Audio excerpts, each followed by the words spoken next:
Ring after nearly a year layoff due to a near-fatal car crash. He will defend his title against one of the best welterweights in the world in Danny Garcia. And with that, we welcome in the great Errol Spence Jr. to First Take. Errol, you know what they say, you can't have a comeback if you don't have a setback. I know it's been a crazy past year for you, and you have a big weekend ahead. So what's been the toughest challenge for you as you prepare to return to the ring? For me, just staying focused, training, losing the weight, and just being 100% on point. I think me and my coach been working since probably July. So, we've been grinding, working hard, trying to get back, staying 100% focused. I'm 100% ready for December 5th, Saturday night. Errol, thank you for being on the show. First of all, I want to say I'm thankful and I'm grateful that you're okay, because that was a nasty-looking car crash that you got yourself into, and we understand the trouble that came from that. I want to know what your health situation is like, because, to me, I know you walked away, you had a bloody eye and some scars on your face, but that seemed to be all. My first thing is, how healthy are you? I'm 100% healthy. Like I said, I went to the clinic and they got checked out and went to the hospital. They did all type of exams on me and MRIs and everything. They didn't see any brain swelling or anything. Had me do reaction tests and everything. And I passed them with flying colors. So they gave me the cue to continue boxing. So that's the first thing was my health, to make sure I was good and everything checked out straight. I was going to the gym, I was training. Then I started sparring in September. I started sparring in September. I looked great. And, then we got a fight lined up with Danny Garcia. So everything been going, pretty much as scheduled. It was just a blessing that, I'm able to continue my career so early and, come back so early, a little less over than a year. For those mainstream sports fans who don't know, Errol Spence is considered one of the real special fighters in boxing. Tall, rangy, a southpaw, can beat you with his jab and defense. Ask Mikey Garcia, but doesn't look to do that, looks to punish the opponent, knockout power. You have it all. You're a complete fighter, Errol. But Danny Garcia, is also a very good fighter. Yes, he is. He has one close loss, very close loss to Keith Thurman, one wider loss to Sean Porter, but Sean Porter gave you everything you wanted. That was a fight of the year type fight. I thought you won because of the knockdown late, which he got up from, but that was nip and tuck the whole way. How do you plan, after this kind of accident, coming back from that, to actually beat Danny Garcia? What's the game plan?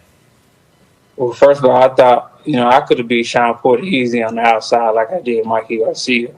But, my whole game plan was a Sean Porter fight. Even sitting in training camp, I wanted to fight. I wanted to show people that I can beat him on the inside. So that's what I did. Even with Mikey Garcia, I wanted to show people that I can box, because people said that he had better boxing IQ than me. So I showed people I can box. And with this fight, I'm just going to show everybody that, I'm just all around just a better fighter. On the inside, outside, with the jab, combination, hooks, whatever you want to do in the ring, I could do better than Danny Garcia. He's a great fighter, iron chin, very tough. But I don't think, even if I was at 70%, Danny Garcia couldn't beat me. It's interesting that you say that. Listen, I like Danny Garcia a lot. He's 36-2. His only two losses were to Keith Thurman and to Sean Porter, just like Max pointed out. But I had you as my top pound for pound, top 2 pound for pound in the world. But Terrence Crawford has ascended, and I know you're not looking ahead because you're smart enough not to look past anybody, and you got to handle your business first. But there are a lot of people, Max included, I don't think I'm stepping out of turn speaking for him here, when we talk about a fight that we desperately want. It is Errol Spence Jr. versus Terrence Crawford. Number one fight, and you got Terrence Crawford talking about everybody running from him. Nobody want to give him those fights. What do you have to say about that? Really nothing to say about it. Nobody's running from Terrence Crawford. Like I said, I'm coming off a car accident and I had to fight Danny Garcia. Somebody would have picked the tune up, but I'm fighting Danny Garcia, so I got to get past him to even think about somebody else. So once I get past Danny Garcia, y'all can ask me questions about Terrence Crawford. Well, Errol, the reason I think people bring up Crawford is because in the history of boxing, almost never have there been two undefeated boxer punchers who were both elite pound for pound in or around their best weight division in their primes, where it's like a 50-50 fight. So that, to me, that's the best fight in boxing in years that can be made.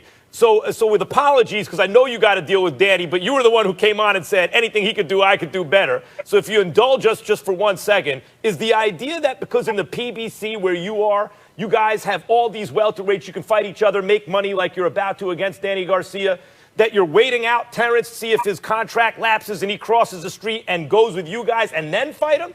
Or do you think you would fight him? Are you interested as a fighter, as a champion, in seeing who the best dude is like Sugar Ray Leonard and Tommy Hearns once did, whether or not he's with the PBC? Yeah, I'm definitely interested in fighting Terrence Crawford. I think it's a great fight. You know, he has a world title. I want to be undisputed welterweight champion of the world, like I said. So I feel like we're gonna have to cross that path soon. But, you know, my main goal is Danny Garcia on Fox pay-per-view. And, you know, I feel like, you know, that's the biggest fight for me right now at this point, especially coming from my car crash.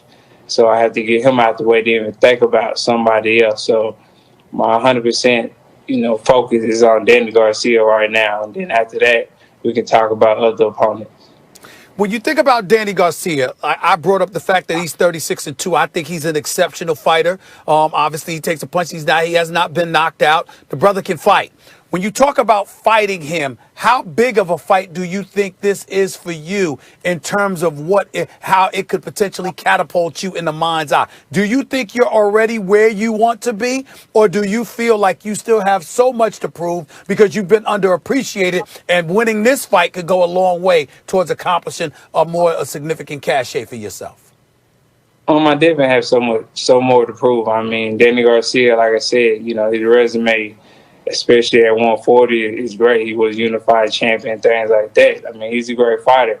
And I feel like nobody has really just beat him decisively and really, you know, put a hurting on him or just, you know, punish him. So for me to do that, you know, that would, you know, speak volumes, especially coming off, you know, years from training layoff. So that's what I'm looking to do. I'm looking to, you know, have this one-sided, you know, beating, especially in my hometown.